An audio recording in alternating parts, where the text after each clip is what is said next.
Welcome to Madame Raven's. This way to the library. She's been expecting you.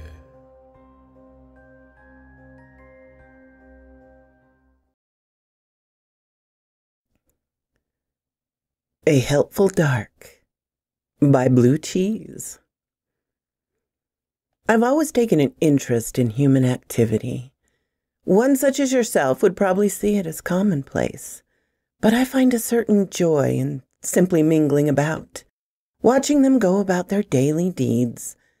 This family is particularly interesting, nothing too out of the ordinary or special. A mother, father, and their 9-year-old daughter. All things considered, they were a kind bunch. Mostly kept to themselves, but they knew the value of respecting one another. The daughter is just the sweetest little soul, in pretty much all ways a human can be. She spends lots of her time after her class with Mom and Dad. Following her to school would be the highlight of my day, watching her play with moving images and hand figures by the car window. Our home is fairly large, but there's a simplicity about it that gives the place a welcoming warmth. 2 floors with a basement. The main floor housed the living room with your usual elements. A couch and a TV accompanied by a small center coffee table where the family would sometimes have their meals. A shelf stood nearby with some decorative ornaments that they often collect, be it from travels or as gifts. The kitchen gave a clear view of the living room with a connecting island, as well as the nearby dining table. The bedrooms on the 2nd floor were lined up against a short hallway, the furthest being that of the daughters. I've never seen an angel in person, nor are they my type of company anyway, but she hits pretty close to the image. The moonlight dancing off her auburn hair gives an almost ethereal fragility under her covers. It's something she gets from her mother for sure. I like to peek into their dreams, the daughters usually being the most vivid and vibrant. It must be a trait shared of the younger ages. Of course, they aren't always the most pleasant.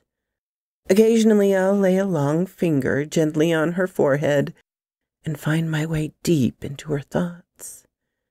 You'd think a younger one would be plagued with visions of demons and ghouls making bumps in the night, and her gallant Teddy rising to bathe her in light. But no, her fears are real, much more mature and close to home than even I would have anticipated. Visions of a quiet, lonely home play back in her mind, her isolation bearing heavily on her small shoulders. Dreams of fire burning away what they built, a family walking out a one-way door. It's evident that losing those close to her is, and likely always will be, her greatest fear. This knowledge made it all the more critical when one night I heard the rustling of bushes outside her window. I turned to the noise, surveying the lawn section that circled around the home's west side, just catching view of 2 men masked in black making their way to the front door. "Go ahead and check the front, and look out for any cameras," one of them spoke in a hushed tone. The other, slightly larger fellow, went up front with his head ducked low. He carried with him what looked to be a dark bag, the contents of which looked rather heavy, as shown by the weight it bore on his shoulders. I found it odd for the family to be having guests this late in the evening, even more so without invitation. I've seen many folk visiting the family for gatherings or playdates with the children, but these strangers didn't look too friendly. He signaled his partner to come over to the door, and with a firm, zipping noise, a curious little device was lifted out of the dark bag and inserted in the front lock. It clicked open with a slow and steady creak as the foot of the smaller man peeked in past the entrance, followed by his head, which was now surveying the living room. I grew wary of the pair. I know humans aren't always the kindest of souls, but the moment I saw the glimmer of sharpened steel on the belts of these intruders, I knew that this was something much more dire. A blade has many purposes, but the common truth is that it divides. Be it a succulent fruit, a slab of meat, or the flesh of thy neighbor, a blade does what it does with clean and cruel efficiency. These people were deadly, and they were a threat. Her, I feared for her. I thought of her parents. They were not safe, and I found the inexplicable urge to protect them. It was a devotion, as odd as it sounds, as if they were my own, as if she was my own. I was pulled away from my thoughts by the muffled thump of the larger man's foot upon the stairs. I leapt to the ceiling without a sound, letting my form cling like the seal to the surface, and made my way up past his head. I moved in rhythm as he did, only much more silent. It would not matter either way. No person can see me unless I will it so. He surveyed his surroundings from the landing and began making his way to the first door on the right of the hall. He clicked the knob gently and it opened, covering his face with a faint glow of moonlight from the nearby window. It was then that I saw his look. I was met with the somewhat wrinkled and aged face of an older gent, his brow gently furrowed as if searching for something. His expression changed that of muffled shock as the deep snoring of the father stopped him dead in his tracks. He immediately closed the door again with another click. Moving further down the hall, he neared her room as my blood ran colder than ever before. Each of his surprisingly light footsteps was accompanied by a slithering crawl above him. I was tempted to end him where he stood, a slash of a claw across the nape to render his mind from his body, or a finger through the heart to seize his breath entirely. But no, I wanted to be methodical in my approach. The simple thought of him drawing that godforsaken weapon anywhere near the face of the child sent a silent rage through my mind. His last moments would be born of fear and confusion. After all, humans fear most what they cannot explain. I moved through the child's wall in time to see his gaze peek from around the corner of her door. The room was dark, with the window by the corner leaving a rectangle glow on the carpet next to her bed. This time, he pushed forth and landed on the carpet. I watched him survey his surroundings, hoping he wouldn't notice her snuggled next to her teddy. He suddenly turned his head to a glimmer that caught both our eyes. Something was shining by the shelf. I remembered what it was. A shiny ceramic flower pot, embroidered with delicate and intricate features. It was a gift to her from a close family friend. I remembered her gleeful voice when she received the budding plant and promised to see it grow.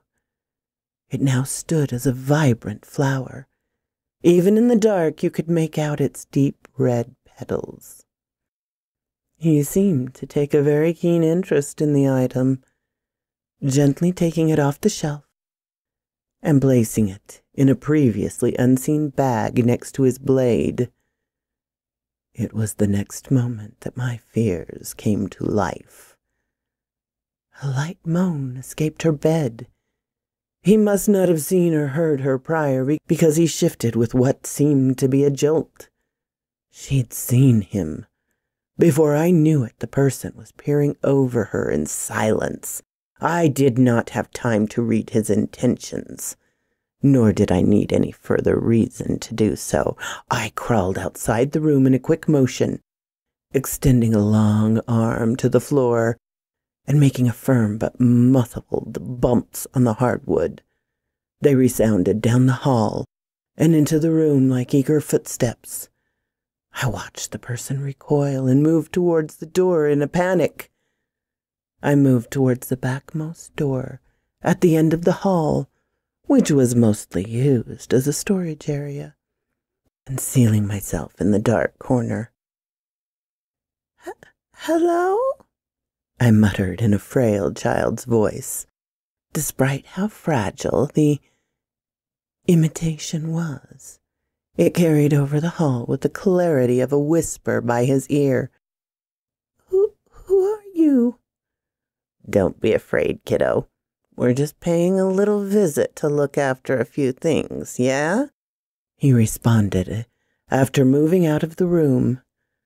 I wasn't afraid. "What's in the bag?" "Oh, just some of my clothes. I like to pack a little extra for my trips, you see, like when you go to see your friends at your little slumber parties." "Liar." Can I see them?" A malicious smile crept along his face with a tinge of what appeared to be excitement, which probably explains the cloth that was readied behind his hand. "Sure, kid. Why don't you come out over there and we'll take a look at 'em together? There might be something special just for you." And so I did. My dark leg, the color of void, came into view up to the knee, easily dwarfing the now quivering man up to his waist. It bore a perfect camouflage with the darkness of the storage room.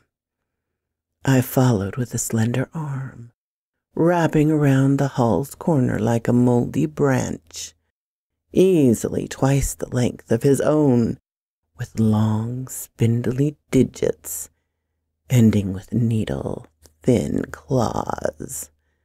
My slim, leathery form came into view with my upper body hunched under the ceiling. Outstretched to my full 9-foot height, pleasantries were now in order.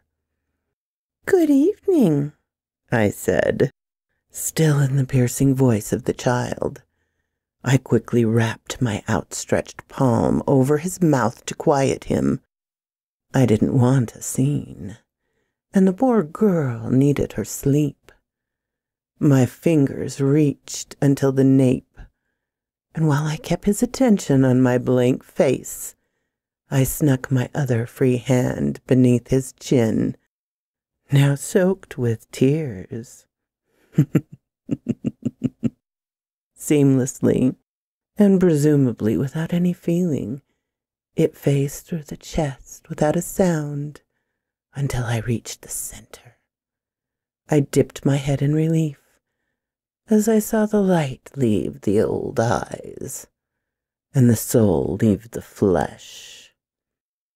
As he lay there, a lifeless corpse-like puppet, a twisted expression of shock was plastered on his now pale face, with empty black eyes. I cleaned up all traces. How? I'll leave you to guess. I took a peek into the daughter's room and was relieved to see her fast asleep, in an only slightly varied position, with her teddy bear as last time. A stride over to the shelf was all it took for me to return the glowing pot to where it belonged. I moved back to her and gently ran a finger down her soft cheek with but a wisp of a touch. I almost forgot at that moment about the other downstairs. I had heard no further steps up to the second level, so I assumed there was no movement here yet. I crept down the stairs to hear a light calling from the living room. There stood, hunched over the other man, organizing some items in another one of their bags. "Oi, bud, where the hell have you been?" he said in a hushed but aggravated whisper. "You forgot the damn plan. Whatever you got. Anything good up to the side of my neck, peering around the lowest rung of the stairs, cut off his voice. He did not stiffen in shock like his companion, but rather just stop moving entirely, in a state of dumbfounded confusion, which quickly formed into a much more familiar look of disoriented fear. I slithered my lanky arms over the floor to drag myself forward to him, like fluid, pulling myself up with my head slightly cocked under the ceiling. He stared into my blank, featureless face, which let out an even more profound, abysmal level of black that put the darkness of the home corners to shame. He dropped his bag out of reflex, which I snatched in my palm before hitting the floor, setting it aside on the couch nearby. I didn't immediately register the blade, now penetrating the lower side of my torso. "I met your friend. Seemed like a kind enough soul. Very fond of children," I said, now in a more twisted, duo-toned amalgamation of the false child and something much deeper. What? He looked down to see the writhing flesh of his impact entangling the knife, crawling over his gloved hand like dark syrup. "No real matter. He's at peace now, as all families should be. Would you like to join him? He must be dying to see you." Where's my friend?" I tilted my head slightly down to raise my hand to my chest, slowly pulling open a small crevice hidden by the dark, revealing slowly but surely a deep cavern of light emanating from within. Before the second scream of that night would have escaped, the fleshy grip now on his immobile arm tightened as I lurched both my arms forward and entangled him in a lengthy embrace. His face lay fixed to my chest. Crack, crack, went his body as he crumpled like paper. But it was a silent execution, as his form began to bend in ways a human shouldn't. The last thing he saw with his desperate, pleading eyes was the near-identical expression of his partner, frozen in his mind. And then it was gone, absence taking its place. The house was finally silent. I looked into the previously arranged bag and found more trinkets that I supposed were deemed valuable. Some of the peculiar silver tools from the family kitchen, a few more shining decorations, not unlike the flower pot, and some other valuables. I've been observing them for some time now, so I was rather familiar with their whereabouts. And that was the end of a rather eventful evening. I didn't think I'd be taking up any more lives until that point. But these visitors proved to me that there are some humans worth protecting, if only to preserve the kindness that looms in this world, to protect it from that which seeks to manipulate it. They were safe, and I was happy. I took a short walk outside to fully stretch out my frame and to observe the coolness of the twilight aura. The light was beautiful, and I recalled once more the display of it radiating from her deep auburn hair. The family woke up the next day to begin their daily routines. Breakfast, dress for work, prep the kiddo for her glass. Just another brilliant day. Save for the small note the father found sitting on the drawer next to their bed. Fear not the dark, but those who lurk with hate. Fear not the unknown, but those who fall to malice. So quoth this raven.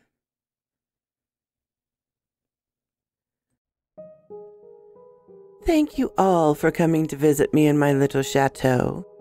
If you have not subscribed, please do so you know when my little stories are up.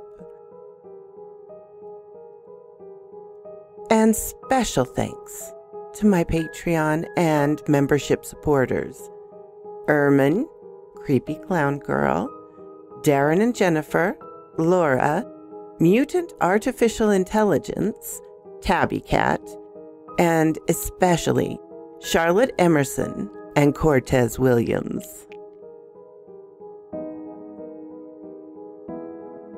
Thank you all for coming to visit me in my little chateau. If you have not subscribed, please do so you know when my little stories are up. And special thanks to my Patreon and membership supporters: Ermin, Creepy Clown Girl, Darren and Jennifer, Laura, Mutant Artificial Intelligence, Tabby Cat, and especially Charlotte Emerson and Cortez Williams.